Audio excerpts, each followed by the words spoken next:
right, so I'm going to get started. This is the ELV 101.5 workshop. I really wanted to do an ELV 102 workshop because there's kind of a lot of 101 content out there, but there was a lot of demand for 101 content, so we're going to do ELM 101.5 and kind of sit between the two. So what is Elm? Elm is a purely functional programming language for UI development built on some functional reactive properties. And today we're going to answer the following questions. What is the Elm architecture? How can we use the Elm architecture? And what about components? So every time people see the Elm architecture, they usually immediately go, how would I use this in a reusable way? And how would I get components into the system? And so hopefully we'll be able to address that today as well if we can get far enough in the exercises. So just some basic syntax. Actually, let me ask, how many of you have written some Haskell or are familiar with like standard ML flavored? Okay, so a good number of you, but I'm still going to go through this for those that aren't because it might be unfamiliar. So records. Records, you can think of them like structs or objects in JavaScript if that's your background. Standard record notation is a type alias, and we're just making a new record type called X. So foo would be a record of type X there. Bar, this is would be read foo such that A equals 5. And so bar will be a record that looks like it does down there at the bottom, where A is 5 and B is wowzers. Notice we did not have to declare that B was wowzers in our declaration of bar because of the record update notation with the pipe. Basic function anatomy. So at the first line here, that's the type signature. There's a separation in Elm between the type level and the value level of things. So the type signature here is that we're taking an int, and we're going to get back a function that takes an int and will return an int. So Elm is auto-curried. So all functions take one parameter and return one result. Here's the same function written in a few other languages that hopefully will be familiar to some people who might struggle with the first one.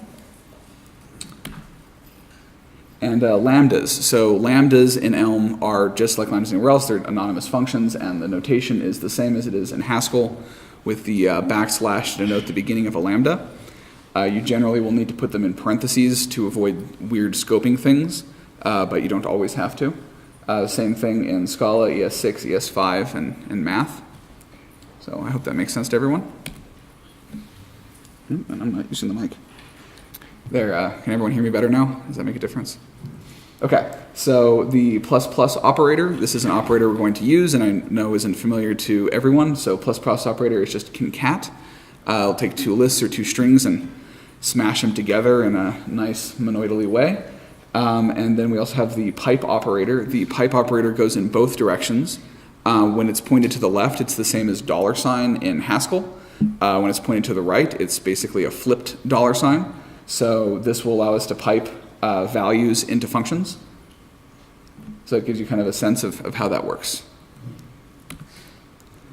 Currying, so like I mentioned, Elm is auto-curried. So that means that foo up there, these are just type signatures. So foo takes an int and gives us back a function from string to string.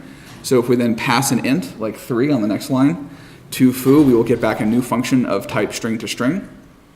And if we pass an int and a string to foo, we will get just a string back. So I hope that makes sense to kind of explain that as you progressively pass arguments to your function, you are getting new functions back that are waiting for the next argument. So on that second line there, if you see a function of type, we're taking an int and a string, giving you a string. If you're thinking about this in a non-curried fashion, then you need the int and the string simultaneously to get the string right now. And because we're in an auto-curried language, you can pass it the int and get back a function from string to string. And we're going to need that to complete the exercises. So the Elm architecture has 5 parts, and it's actually a really simple and easy to understand abstraction that will allow you to write lots and lots of pure UI code.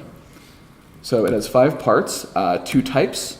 A type that we call message, and this is the type of all discrete events that flow through our application. So we have one top-level message type that represents everything that's going to be moving through the app. This includes user interactions and things that we are going to trigger as programmers. The model is our single source of truth for an Elm application. And in an Elm app, it's actually enforced by the language. You will have all your state in one record. There is no way to avoid that. All state is documented on a single stateful record that is used throughout the entire app. So you have one source of truth. The Elm architecture also has 3 values, so 2 types, 3 values. The first value is initial or model. Init has a type of model. This is just going to be some value of type model that represents the initial state of our application. A function called update, which represents the core logic of our app and is going to step the logic of our application forward. Update is very much like a function you would use as a transformer in reduce or a fold. So update takes a message, which is what's coming into our system, and our current model, and returns a new model in kind of the same way that you might use fold_r to may have a stateful accumulator. So model is going to be like a stateful accumulator for us. And the view. The view is a display function. Basically just is you describing how you're going to go from a given model to a view. So if you are using HTML and you have an HTML-based application and you're going to be taking in some application state and telling Elm, how do we represent this state? How do we go from this state to HTML? And you'll notice that HTML is a parameterized type. It's higher kinded. So HTML is typed as to what type of messages this HTML can send, because HTML can actually be the originator of events in our application. For example, someone clicks on a button in our app, that needs to be a message that goes through, and the type of HTML that's allowed to produce that message is in fact type safe. Okay, so let's take a fictitious election. I'm going to do the one from Napoleon Dynamite to see how we might model a very simple problem using the Elm architecture pattern. So if we take a look here, we've got code on the right, and we have just kind of an abstract representation of what's happening inside the Elm runtime on the left. We do not touch the Elm runtime at all. Elm takes care of all of that for us. And then we have the real world down there. So if we look at this, we've got our 5 parts. We've got our message type. Our message type in this case is Summer Wheatley and Pedro Sanchez. We have a model, which is going to be the count of votes for each candidate. We have an initial model where they are both 0. We have an update function that takes in a message, and we do a pattern match on that to determine what message is coming to the system, whether the vote was a Summer Wheatley or a Pedro Sanchez vote. And we use the record update notation that I showed you earlier to return a new model where it has been transformed appropriately by incrementing that field on the model by 1. And then we have a view. On the view layer, it just says vote for, and we have 2 buttons, and those buttons have on-click handlers that accept that type. And so we're using that type constructor to say when we click this button, we are going to send a message of Summer Wheatley or Pedro Sanchez. So how does this really work? I'm going to walk through this one step at a time. So the Elm runtime contains a fold, essentially. And when our application starts, the initial model that we have is going to go into the state of our application inside the fold. And then, of course, we need to render that immediately. So we have our initial model, and that model is then going to show up for our view function. And Elm is going to process our view function, get back some HTML. That HTML is going to be sent into the renderer, and that renderer is going to send that HTML to the real world. And look, now we have 2 buttons. We have a Wheatley button and a Sanchez button. Okay, so our user then carefully considers who they're going to vote for, and they decide, oh, you know what, that's not very good, I'm voting for Summer Wheatley. So they click the Wheatley button, and the message, a message of type message from our HTML gets sent through our fold and shows up in our update function with our previous model. So previous model comes out of the state. We modify that model by incrementing through the pattern match. Summer Wheatley is being incremented by 1, which will give us new model where Summer Wheatley is now 1 and Pedro Sanchez is 0. And that model will get returned and go back into our application state. At which point we need to render that again, and in this case we're not showing our users how many votes each person has, but we would still need to re-render regardless. Now Elm does have a feature called lazy HTML, and in a case like this, if you are using lazy HTML, it will not re-render. It will use a memoized version of that HTML because there's no actual change to the view state, and you're good to go. It's going to be a small performance optimization, but it turns out to be significant sometimes. So there it is all kind of together on one slide. It looks overwhelming all at once, but hopefully it's not, since we've explained it, and it's really just 5 very simple parts and hooking them together in a nice way. Okay, so let's get started. We're going to go through the first exercise. Sure. Can you go back? That was pretty fast. So can you, on this final slide, breeze through it again? Sure, absolutely. So going through the application lifecycle, our initial model, which represents the initial state of our app, is going to show up in the state on the left inside the fold in the Elm runtime. Laser pointer? Sure. I like the lasers. Lasers are fun. Wow. All right, so we're going to start with model. Our initial values here are 0 and 0 votes. That model is going to flow into the state of our fold in the Elm runtime that we do not care about because Elm did a good job.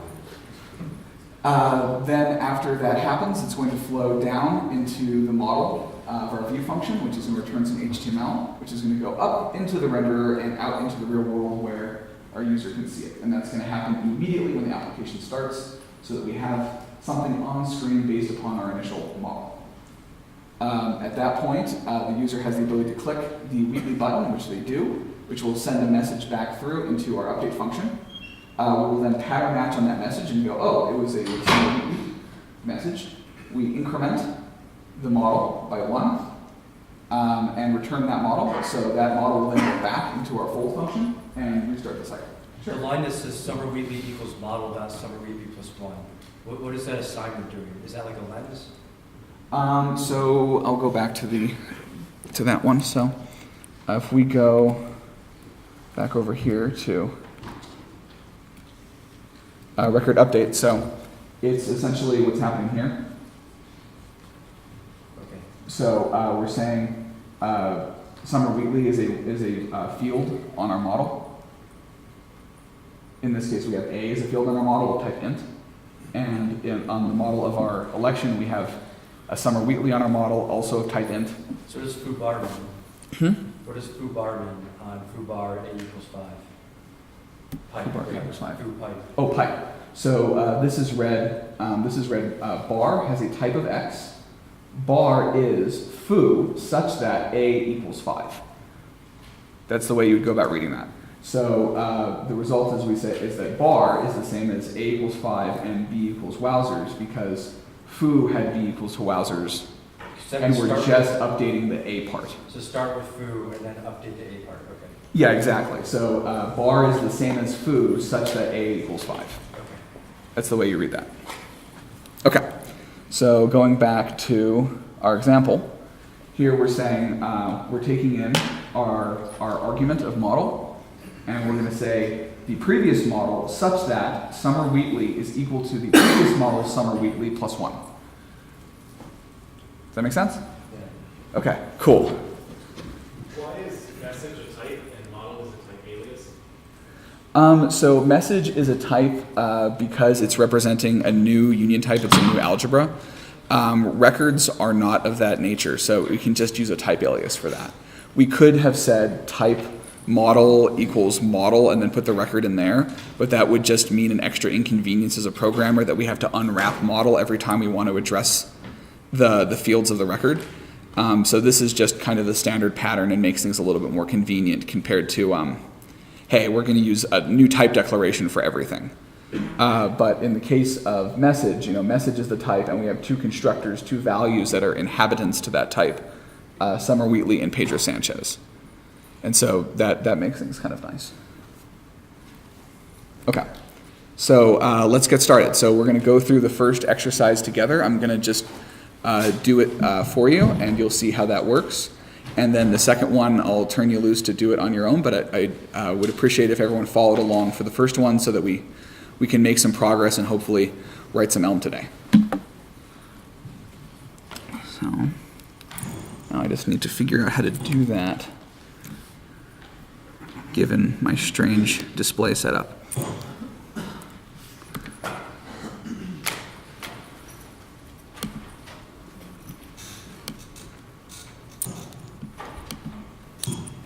That do it? No.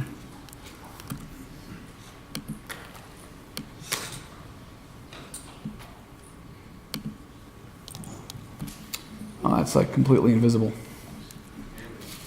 Can we hit the lights more? Is that an option? Yeah. We're not supposed to mess with the lights or video people. Okay. For reasons? You have, yeah, but they told me that you cannot change the lights in any circumstances. Is there any reason to change the color scheme? Yeah, that's what I'm going to attempt to do.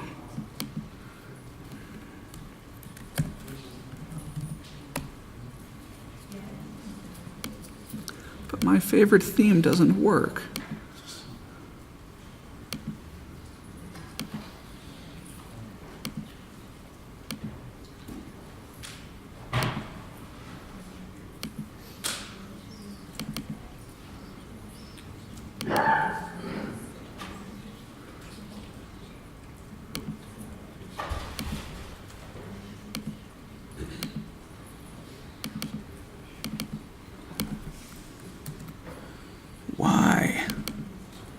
Why couldn't I have had some time to check this before the presentation?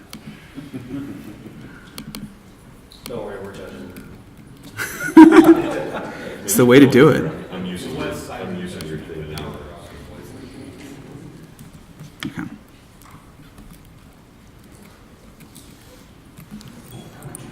Try turning the lights on and things that then your video may be unusable to post, potentially.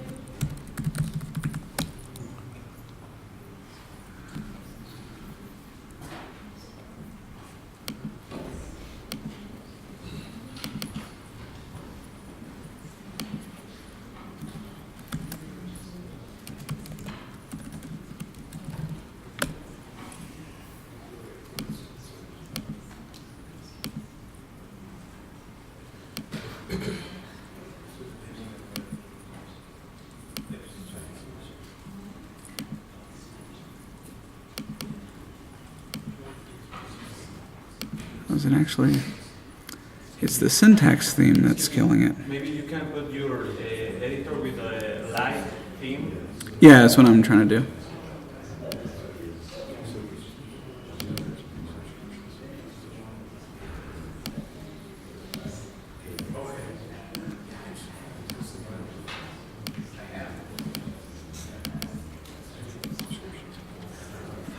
Seriously. This is not the problem I want to solve right now.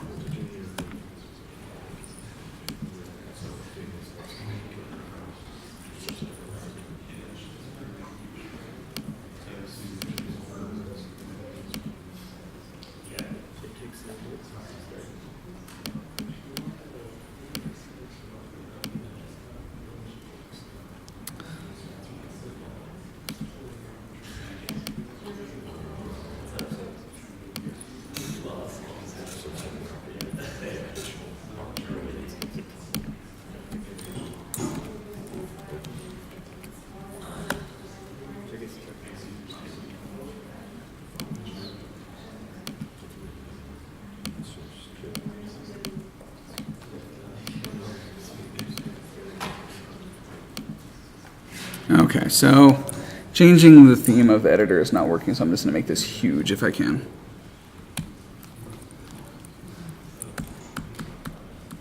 Does that work? Can everyone read that? Okay. So let's go through, this is the model file and the exercise project. If you have your exercises up, there's two folders in there, Kit and Complete. Please do not use Complete. Complete is the finished app. It's intended as a resource, and if you get stuck, you can refer to it or maybe compare after the fact. but use the kit folder. And if you have the Elm reactor running, that would also be good. So walking through our model, the first thing we have here is our pet type. This is a simple union type that represents the different pets that are going to be for sale at Schizoids. We have a Furby, yes. Are we following along, or are we just watching you? I'd prefer following along. Okay. Because so we're gonna I just- can't find this file. It's, Now let me see if I can help you. There's nothing in these.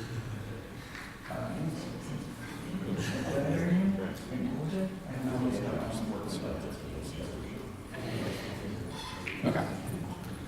All right. So in the model file here, we have a simple type representing. How can I? would you like some help to put that on a light color theme? I attempted that. For whatever reason, the way I'm running Atom, changing the theme made the code disappear. So that's not going to work. So it's going to be large for now, and I hope you'll live. Hmm? I put the link in the A15 Slack to the GitHub repo. Okay. Yeah, the code's in the GitHub repo. You can. Yeah, please clone the repo because we're going to code today.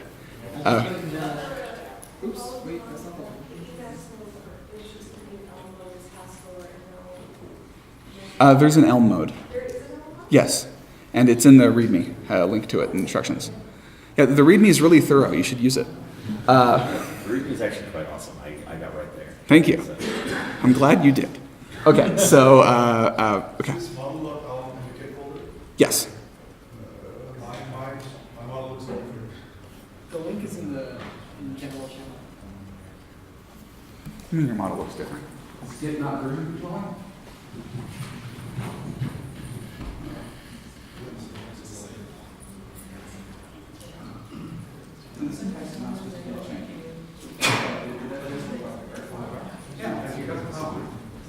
Okay. Anyone else need help? Because it seems like we're taking a break for that. Are we good? Does everyone have stuff? Good. Everyone has stuff? Everyone has the Elm reactor running and is able to see project? Awesome. Okay, so here we go. We have a simple type representing pets that are going to be for sale at Schizoids. I encourage you to mess with this and see how it breaks things a little bit later on. But we just have the three right now, Furbies, dragons, and gelatinous blobs. We have some type aliases. These don't serve any purpose other than to make our code a little bit more readable. Float has been aliased to price, and quantity has been aliased to int. We also have a line item type alias, which is a tuple of a pet and a quantity. And that's what's going to be in our shopping cart. It's just tuples of pets and how many does the user want. And then this is the model type. And as I've stated very loudly, all state in our app will be documented in this model type in some way. So at the moment, it's very simple. It's a record with a cart, and that cart has a type of list of line items. So that's going to be a list of tuples of pets and ints. Okay. We also have our first value in the architecture. So we have init. This is our initial model for our cart. It's very, very simple. Cart is an empty list. And then due to Elm is actually a very limited language in its type system features and some of the other things that we'll let you do. Because of this, we cannot encode the price of something on the type level. There's no type level ints or these types of nice things that you might have in Haskell. And there's also not the ability to produce maps where the key is a custom type. So as a result of that, we use functions to handle these, which is just fine. So we have display pet, which is a little function that's going to pattern match on what pet and give us a nice human readable string representation. And price, which is going to ultimately be a function that serves the purpose of a map where we can look up what price a certain pet has. So is map not, you said map isn't a thing? Map is a thing. Elm demands that the key on map be comparable, and there's currently not a way to say my custom type is comparable. But that could be addressed in the future, you're saying? Yes, it's likely to be addressed in the future. But at the moment, that is not addressed. However, I don't think this is an unpleasing solution to just say, hey, I need to have a static immutable mapping of one thing to another thing, and I do that with a function instead of a map data structure. So that's how that works. Can you not pattern match in the function definition? You cannot pattern match in the function definition. Elm has a philosophy that says there's one way to do something, which is pretty different from Haskell's philosophy, which says there's an infinite number of ways to do something. So with that, yeah, there's only one way to pattern match in Elm, and it's on case statements. You can do some pattern matching in definition, but it can't be forking pattern match. So you could, for example, pull values off a record in a pattern match in a function definition without using a case statement, but that's different because you can't branch. Yeah, I'm sure. Okay. So continuing on, we're going to take a look at our message type. And it's down there at the bottom, if you can see that, just because giant code comment. So message type only has two messages that we're going to address right now. One is no-op, which we need potentially if we're going to ever want to do something that doesn't have an effect on the model. We need to be able to have this no-op type or no-op constructor. And we have an add message. And so pet is coming from a model that we're importing up here above the giant code comment. And so add is going to contain a pet. So if you see an add message in the system, you know that it has a pet inside it. And we can do things with that information. Okay. So continuing on. A quick question, hopefully not to derail. Sure. So if you were to extend this pet store to have like pet food, you could do add like food as a different kind of message in this case? So you would be adding a foo in addition to a pet? As in, a foo is not a pet, but foo is a new thing? Food, like, kibble. Oh, food. Yeah. Okay. So if I was going to do that, you can't have overlapping type names or constructor names. So you might have, you might update message like this. So you might say add pet is now its own message. Gotcha. And then we need to define food somewhere. Say add food. Right. And we could do something like that, or rather, add food. Or we could update, or we could kind of use a sum type and say we're going to have a type of products that contains either a pet or food. And you could do it that way, and then you could say add product. Something like that. Okay. So there's a kind of a bunch of different ways you could address it, but yeah, that's how you'd go about it. Okay. Hooray. Okay, and so moving on from there, let's take a look at our update function. So I wrote a little helper, we'll get to that later. Our update function right now does nothing. So update function is taking in our message from the system, a model, it's pattern matching on that message, it's using underscore, which is a wildcard pattern match. So any message that comes in is going to result in our original model unchanged. So nothing is going to happen at all in our app. There's no logic, it's dead.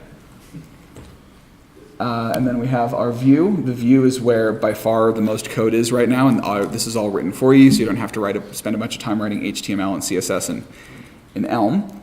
One thing to note is that in Elm, HTML is functions, because functional programming. So div is now a function that takes two things. It takes a list of attributes and a list of children and gives you back an HTML.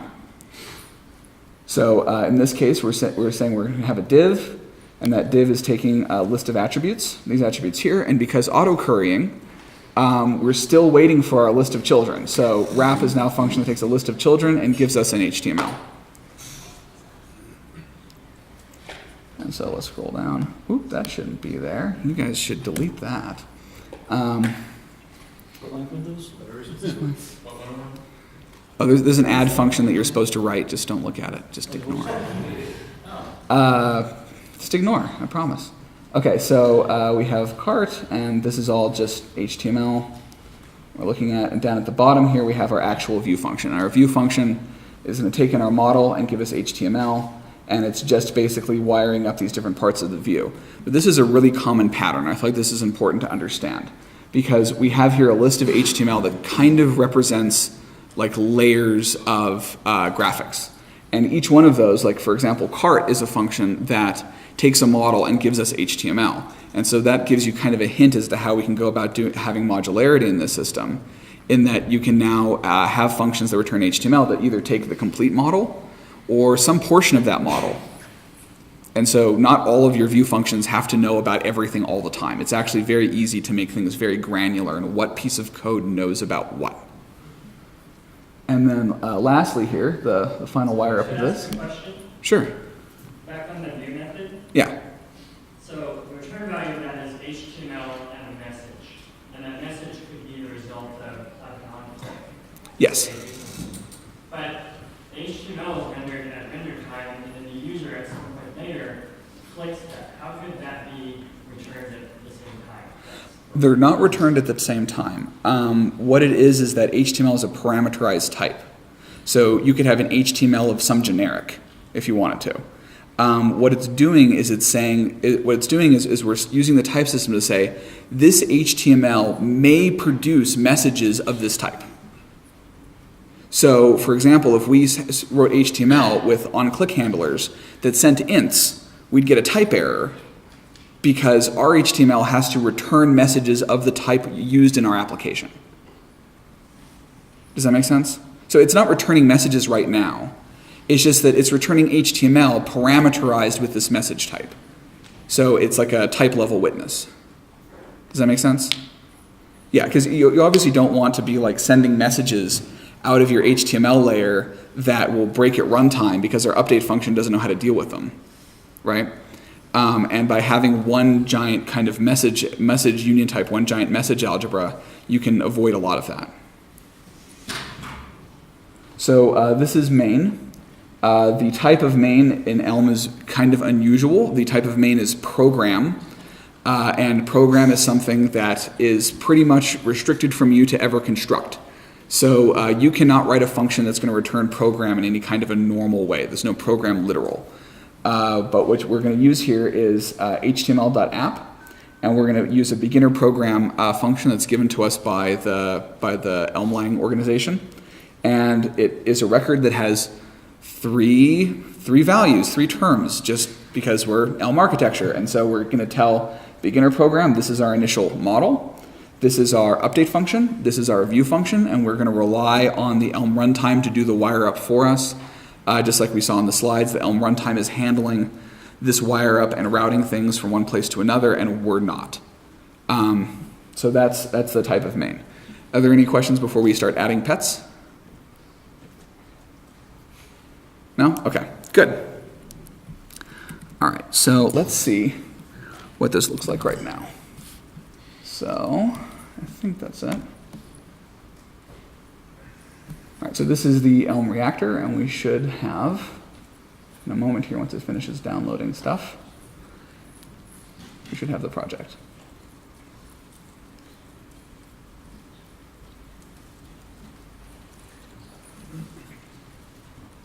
Ooh, it's taking a while. Mine is like.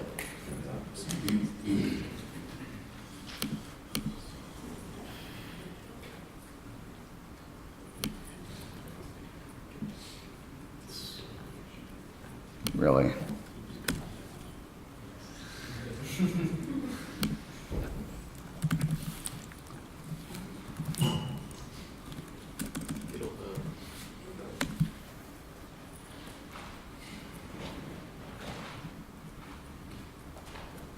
Yeah, that's the right port and everything. Works for us. It worked for you, but it doesn't work for me. Why is that? Why is that the case?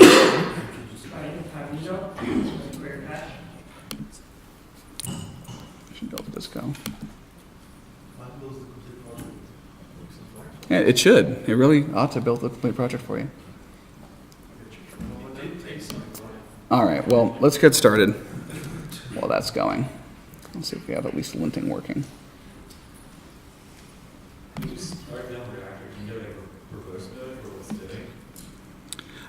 Basically, all it's doing at that stage is just building.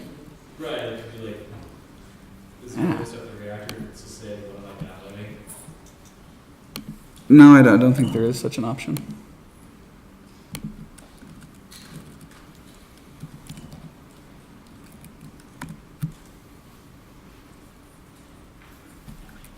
Hold on just a moment. Oh, is it just like up over here? Failed to connect to elmlang.org. Ooh, awesome networking issues. Is that what we want for this?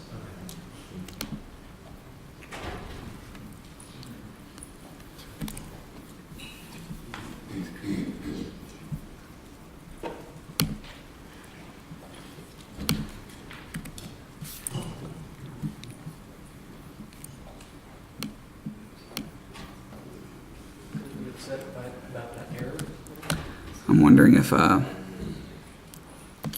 domain dropped me or something.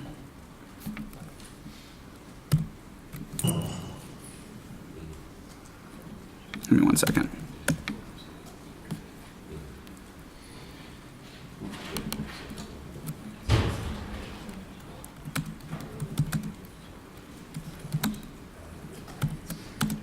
Are you running this through Docker?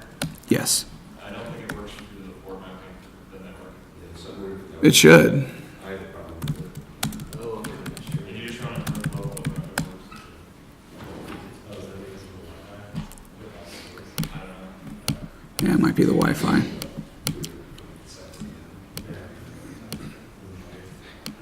All right, well.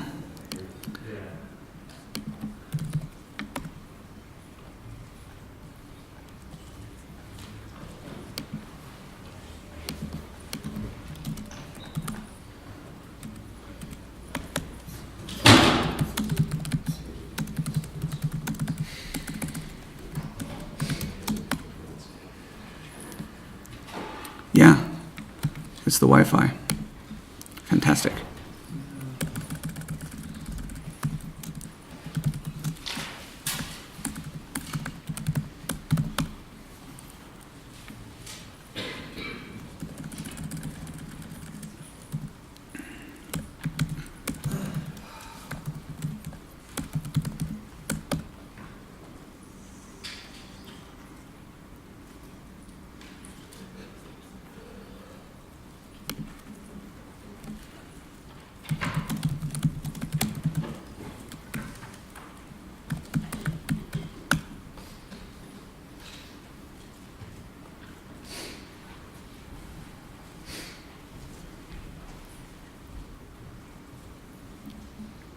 Thank you.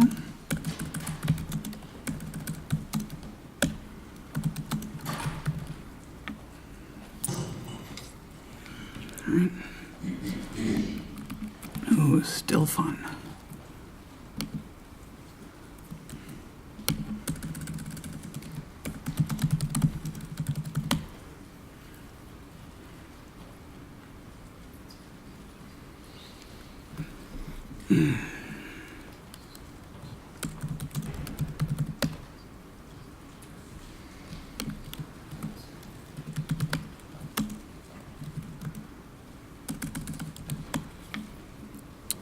Just bear with me, please.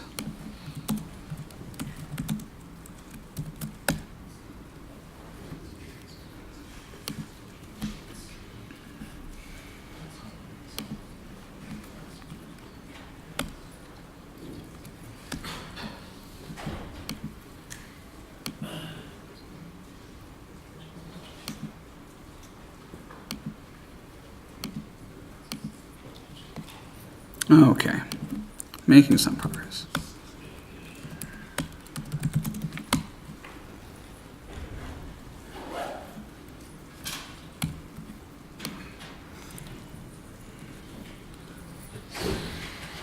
Okay, so this one appears to be working.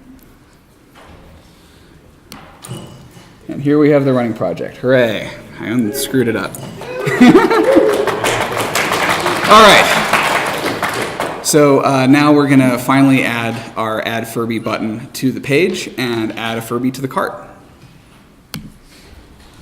So going over here, we're going to head over to Message. And we can see that Message already has our Add Pet. And so we need to handle the update when Add Pet occurs. So I'm going to go in here to our update function. I'm going to turn around so I can actually see what I'm doing.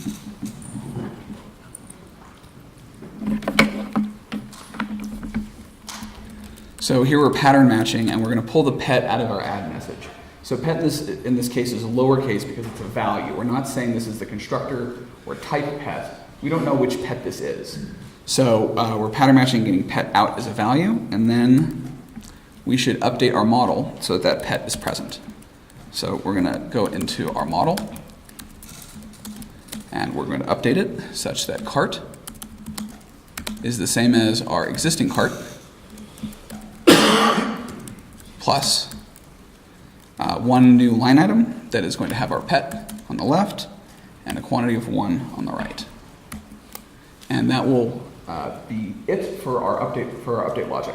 We're just saying we're adding a new line item to the cart. We then need to go into the view and make our add button. So if we scroll down here to the view function, there's a to-do in here to put in an add button. And I'm going to use a button component that was created prior to the talk. It's a simple view function. So when we use reusable code in Elm, we're usually making components that have one or more of the 5 pieces of the Elm architecture. So in the case of button, our button component, we only have a view. The button component is not stateful in any way. It doesn't really have its own message type. It's going to send messages of our type, so we just have a view. And we're going to pass it 2 arguments. The first argument we're going to pass it. The first argument we're going to pass it is add Furby. And that's the message we're going to send out. So we are sending an add message from our message type, and we're sending the Furby value as well. So just constructing a new add of type pet, and in this case we're sending a Furby. And then we also need to give this some text. Add a Furby. And if we did that correctly, we should be able to refresh this, and it should show up. And it does. Can you show us both changes at the same time? Well, okay, sure. So looking at this, sure. So here we have our update. And our update, we are just saying, hey, we got a pet. We got an add message came into our system, and we got a pet. And we're going to update the model. So we have a new model such that cart equals our old model's cart concatenated with a list containing one of whatever pet we got. Okay? And then if we go here, we've used our button component and said, hey, on click, we want to send an add Furby, and we want the button to display this text. And it's going to show up here inside our HTML hierarchy. And so the result of that is that we can then add a Furby to our cart. And so we should be able to click this, and we can add a Furby. We can add more than one Furby, which may or may not be desirable behavior. Just leave it on the screen so we can look at it for a little bit. Oh, sure. Thanks. No problem. Here, why don't I do this then? Yeah, exactly.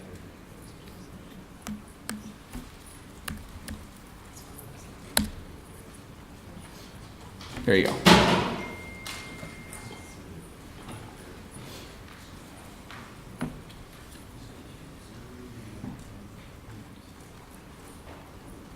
There was some way to turn on that front light. Oh yeah, that would be great. It's painfully dark. Yeah, I didn't think putting all the effort into making this Dockerized and containerized and hopefully easy for everyone would turn into such a painful thing.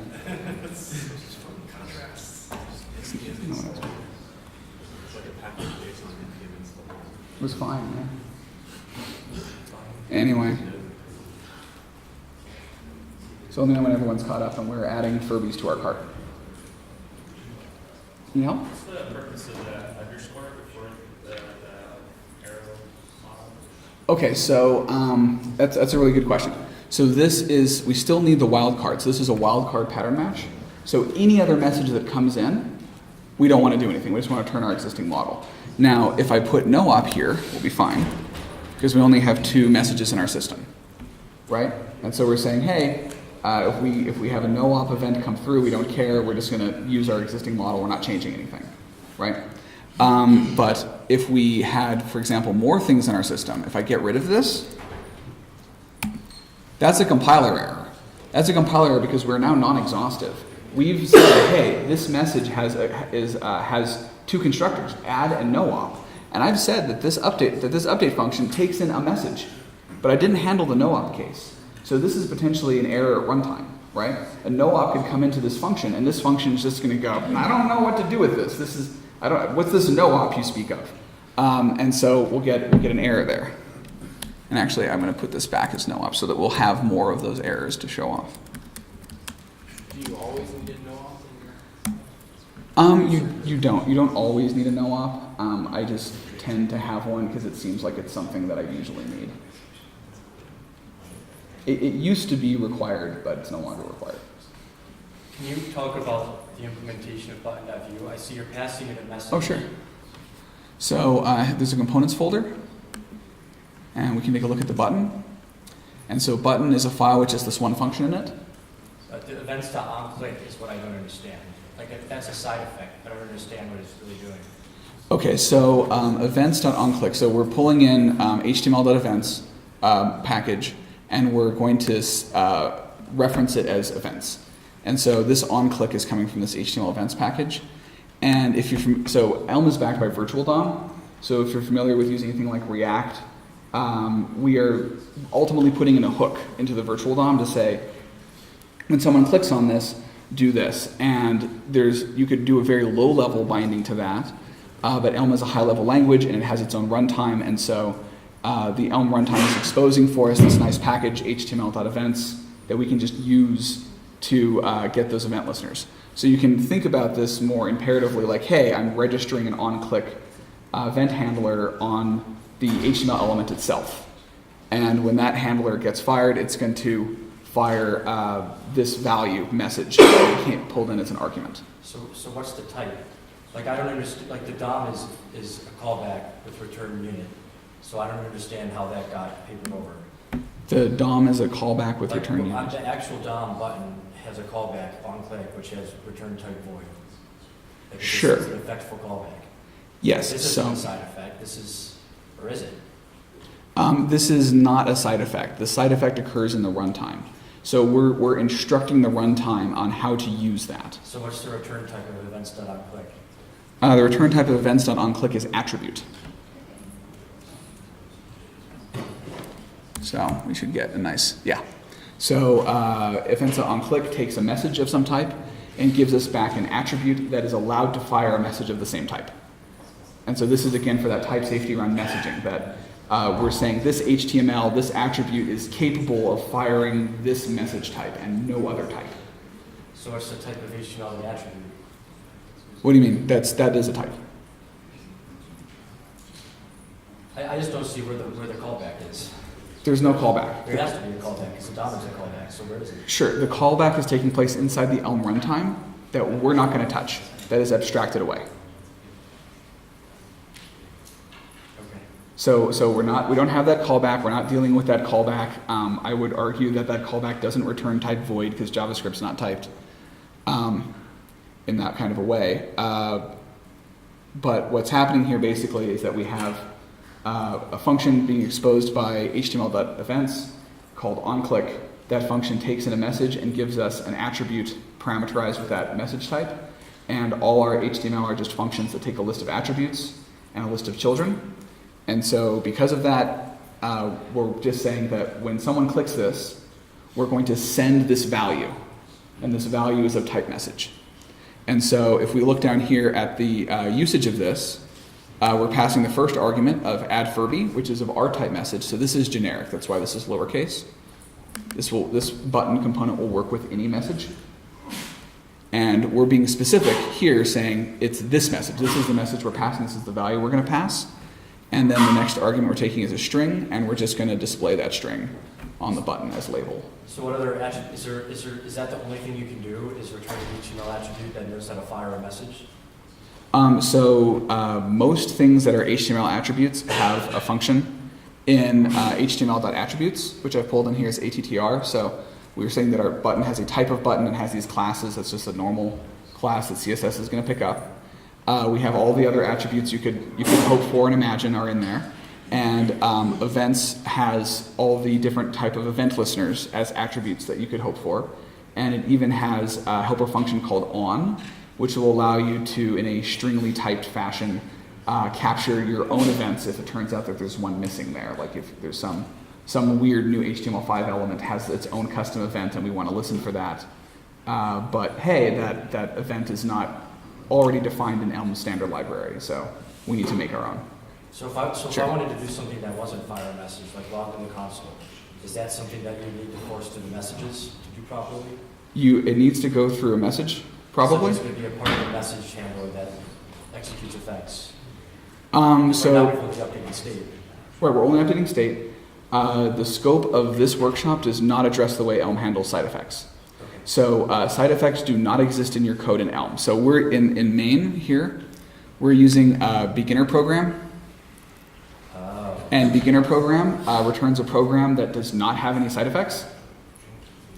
If you just use regular start my program, the types of update change so that instead of just returning a new model, it returns a tuple of a model and a command. That makes sense. And that command is then going to go into the runtime and have some side effect, and that side effect needs to return a new message that will then go back into our update.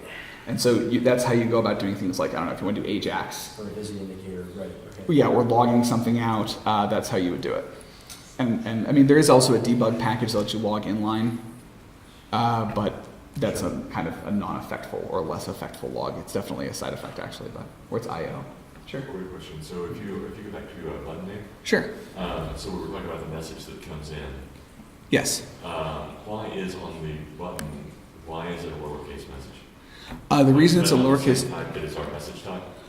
We are saying it can be a type.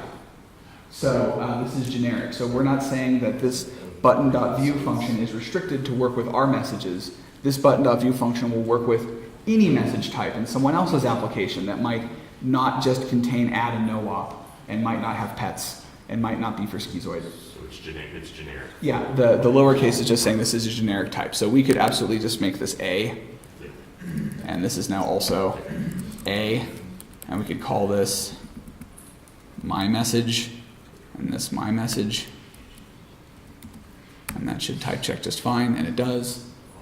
So I hope that makes sense. That and this gives us does give us some nice things. If we have, an application with many subviews and many sub-applications within it that do different things, and we have components, those components can be generic and they can work with the messages relevant to that part of our app, and not have to know about everything. The point is to make things granular so not everyone has to know about everything all the time, right? And yet still have one source of truth. Okay. That's the question. Sure. You told us not to use the complete folder, is that because it's outdated? It's not because it's outdated. It shouldn't be. It should also deliberately not work. Okay. And if you really want to make it work, go into Elm package JSON and say our source is actually complete, and then it'll point at the complete folder. But don't do that. The complete folder is intended as a reference of what the app looks like completed with no code comments. And hey, if you want to continue this exercise past this workshop or get stuck doing the workshop, you can always reference that to see like, oh, that's how at least Isaac solved it when he wrote the app the first time. That's all it's really there for. Okay, so are there any more questions? Can we move on? Does everyone have an Add Furby button? Are we adding Furbies to carts? Fantastic. So we did have a little bit of non-ideal behavior here in that we just keep adding Furbies, and Furbies are kind of unique. We want to update the quantity, not the Furby itself. And so let's add a little piece of logic to address that. So I'm going to go in here and say if, and use one of the predefined functions, list.member. And so member takes an A and a list of A's and gives us a bool, and it'll tell us whether or not that was in the list. So we'll say list.member. Furby, we want to check for Furbies in the list. Or actually we want to check for our current pet, whatever that pet is. We don't care necessarily that it's a Furby. And remember, our list is actually a list of tuples. So we have a list of tuples of line items, and we really just want to know if the thing on the first part of the tuple was a Furby. So we can just do that pretty easily with just a little map. map operation, pass first, and then we'll do our model dot cart. Okay? Quick question. Sure. The no walk in the update is throwing me an error. And I can't really, I don't know if anyone else is experiencing that. But Give me 1 second, I'll come help you, okay? Yeah. All right, so here we're just saying, if Furby was in our current cart, and if current cart is tuple, so this first function is a function that just gets whatever the first value is out of a tuple. You can see the type there. Takes a tuple of A, B, and just gives you the A. And so this, in the parentheses, will evaluate to a list from our cart of just the pets without the quantities. And we're going to check to see if that pet is a member. And if that pet is a member, then, we're going to do nothing. We're just going to return model. Our existing model unaltered. And if it was not a member, we're going to update our model such that the cart is equal to our previous model's cart concatenated with a list containing our new pet. And so if that worked, we should have a little bit more business logic in our update function, and it should be more restrictive. We should be able to add Furby only once.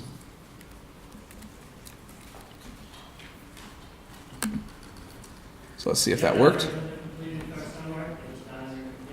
Do you have that version of the completed code anywhere? It should be under completed, or something similar to it. Not even close, that's all right. Fair enough. It should be similar to it because it should do a very similar thing, but we're going to continue forward, and completed is completed. You're supposed to be off. So yeah, and as we can see, we hit add Furby more than once, and it doesn't show it more than once because we're now checking to see if Furby was already in our list. So I'll just refresh that, and we have no Furbies. Click the add button. We have one Furby member of our list, and if I click add Furby again, it will not continue to add things to the cart. Okay. So let's move on to task 2.